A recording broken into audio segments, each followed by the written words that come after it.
വീഞ്ഞിന് വീര്യം കൂടുമെന്ന് പറയും. അതുപോലെയാണ് പുള്ളി പ്രായം കൂടുതോറും ചെയ്തു വരുന്നത്. ഓരോ എക്സ്പ്രഷൻസ് ആയാലും ഓരോ സീനും പുള്ളി അതും നമുക്ക് ചില സീനുകളൊക്കെ ഉണ്ട് നമ്മൾ ഞെട്ടിപ്പോകും. പുള്ളിയുടെ ആക്ടിങ്ങും പുള്ളിയുടെ ഒരു ഇതൊക്കെ ഉണ്ട്. സസ്പെൻസ് ഒന്നുമല്ല, അത്യാവശ്യം ടെസ്റ്റൊക്കെ ഉണ്ട്. പക്ഷെ എന്നാലും ആ ഒരു പഴയ കാലഘട്ടം, ആ ഒരു ഹിന്ദു മിത്തോളജി ബേസ് ചെയ്തതാണ്. ഫൈറ്റ് ഒന്നുമില്ല, അങ്ങനത്തെ ഒരു പടമല്ല. അത്യാവശ്യം നല്ലൊരു മെസ്സേജ് കൊടുക്കുന്നുണ്ട് പടം.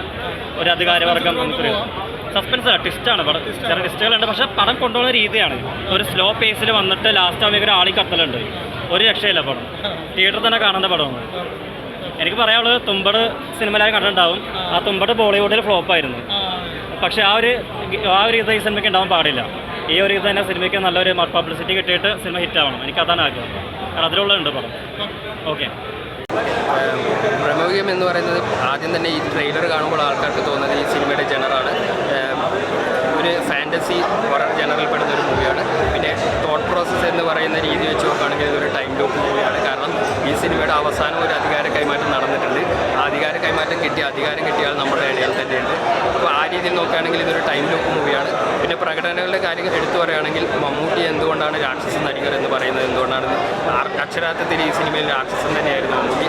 അതുപോലെ തന്നെ മമ്മൂട്ടിയുടെ പ്രകടനത്തിൻ്റെ കൂടെ നമുക്ക് ബോണസായി വന്ന ആൾക്കാരാണ് അർജുന അശോകനും സിദ്ധാർത്ഥ് ഭരതനും. ഇതുവരെ കാണാത്ത രീതിയിലുള്ളൊരു കഥാപാത്ര സൃഷ്ടിയായിരുന്നു. പിന്നെ അതുപോലെ തന്നെ മോണോക്രോമിൻ്റെ ഒരു സൗന്ദര്യം, മോണോക്രോമിൽ മഴ പെയ്യുന്നത് കണ്ടിട്ടില്ലെങ്കിൽ ഒരു സിനിമാ സ്ക്രീനിൻ്റെ ഏറ്റവും നല്ല മഴ നിങ്ങൾ കണ്ടിട്ടില്ല എന്ന് പറയേണ്ടി വരും. അതിഗംഭീരമായ വിഷ്വലൈസേഷൻ, കഥാപാത്ര രൂപീകരണം. കാരണം 3-4 ആൾക്കാരുണ്ടാകുമ്പോൾ മോണോട്ടോണി ആകുമോ, കാരണം ഒരു ആവർത്തനം വരുമോ എന്ന് നമുക്ക് തോന്നിയെങ്കിലും സിനിമ കാണുന്ന എല്ലാവരെയും ആ മനക്കിലേക്ക് ക്ഷണിച്ചു കൊണ്ടുപോയി അതിനകത്ത് പെടുത്തി.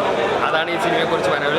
ആ രീതിയിൽ നോക്കുമ്പോൾ ഇത് സൈക്കോളജിക്കൽ ത്രില്ലറാണ്. നിങ്ങൾ ചിന്തിച്ചെടുക്കുമ്പോൾ ഒരുപാട് കാര്യങ്ങൾ ഇതിനകത്ത് പറഞ്ഞു പോകുന്നുണ്ട്.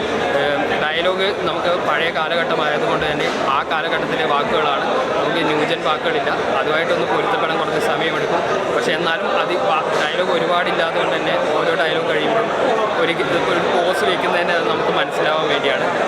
അടുത്ത കാലത്ത് കണ്ട മമ്മൂട്ടിയുടെ പല ചിത്രങ്ങളും പോലെ തന്നെ വ്യത്യസ്തമായ 400-ലധികം ചിത്രങ്ങൾ ചെയ്ത മമ്മൂട്ടിക്ക് ഇനി എന്ത് വേഷം മാർച്ച എന്ന് ചോദിക്കുന്നവർക്ക് കാണിക്കാനുള്ള സിനിമയുടെ പ്രമേയം. പിന്നെ ഇതൊരു മമ്മൂട്ടി